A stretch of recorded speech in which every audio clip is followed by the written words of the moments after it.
అందరికీ టొమాటో చట్నీ కోసం 15 టొమాటోలు తీసుకున్నాను. టొమాటోస్ని ఇలా కట్ చేసుకోండి.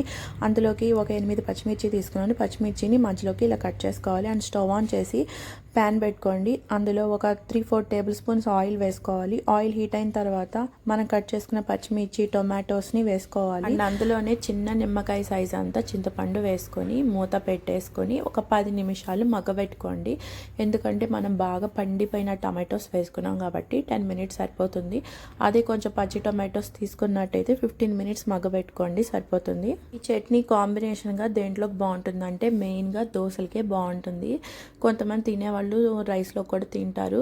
ఇడ్లీకి చపాతీస్కి పూరీస్కి బాగోదు, ఓన్లీ దోశలకే బాగుంటుంది. ఇలా మూత పెట్టేసుకుని మగ్గించుకున్నాం కదా 10 మినిట్స్ తర్వాత మూత తీసేసి చూడండి, వాటర్ అంతా ఎగిరిపోయి ఉంటాయి. అంటే మనం ఎక్స్ట్రా వాటర్ ఏం వేయలేదు, టొమాటోస్లో వచ్చిన వాటర్ అంతా ఎగిరిపోయినాయి.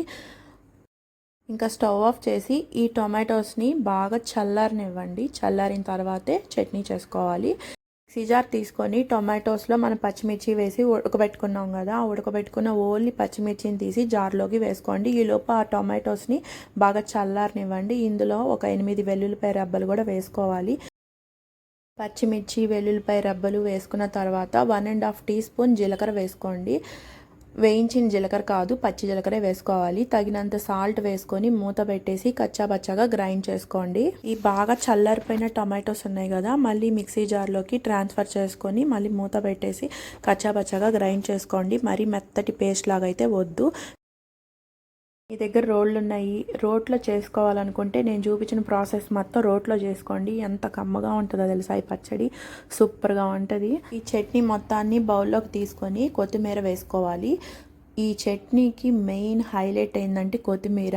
ఎంత కొత్తిమీర వేసుకుంటే అంత బాగుంటుంది. కొత్తిమీర కూడా మరీ పెద్దగా కట్ చేసుకోకండి, బాగా సన్నగా చిన్నగా కట్ చేసుకొని వేసుకోండి. హైబ్రిడ్ కొత్తిమీర కాకుండా నాటు కొత్తిమీర వేసుకోండి, ఇంకా బాగుంటుంది. మీకు ఇంకా నాటు కొత్తిమీర దొరకకపోతే హైబ్రిడే వేసుకోండి, ఇంకా తప్పదు కదా. చట్నీ బయట ఉంటే 2 డేస్ నిల్వ ఉంటుంది, ఫ్రిడ్జ్లో పెడితే ఒక 3-4 డేస్ కూడా నిల్వ ఉంటుందండి.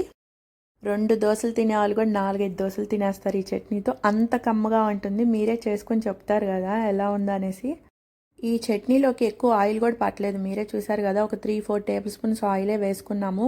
స్పైస్ కూడా మీరు కావాలంటే పచ్చిమిర్చి ఎక్కువ వేసుకోండి. నాకు సరిపడా అయితే నేను 8 పచ్చిమిర్చి వేసుకున్నాను. అండ్ వీడియో నచ్చినట్టయితే సబ్స్క్రైబ్ చేసుకోవడం మర్చిపోకండి. లైక్ చేయండి, షేర్ చేయండి అండ్ కామెంట్ చేయండి.